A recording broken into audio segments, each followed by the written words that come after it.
అత్తమ్మ, మా mummy phone చేసింది కదా దసరా హాలిడేస్కి రమ్మని. వెళ్ళాలా? ఏం పోతావు? మీ మమ్మీ బాగానే ఫోన్ చేస్తుంది. పండుగ కోడలు అత్తగారింటికి అనడం కానీ తల్లిగారింటికి అనడం. నువ్వు వీడుంటేనే పండుగ, అందరం కూడా వస్తుంది. అందరం కలిసి ఇక్కడ పండుగ చేసుకుంటే మంచిగా. సరే అత్తమ్మ, ఉంటున్నానే చేస్తా.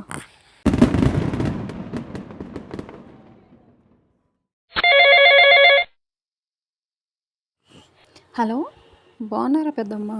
నేను బాగానే ఉన్నాను. వదిన ఎలా ఉన్నారు? అంతా బాగానేనా? అత్తయ్య మీతో మాట్లాడుతుంట, ఒక్క నిమిషం. అత్తమ్మ,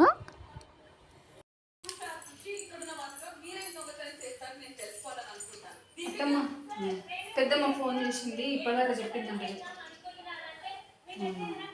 మా ఇంటి కోడలు మా ఇంటి కాడ ఉంటేనే మేము పండుగ చేసుకుంటాం. మా ఇంట్లో కోడలు లేదు, మేము ఎట్లా పండుగ చేసుకుంటాం? మా అమ్మ బాగా చేస్తుంది.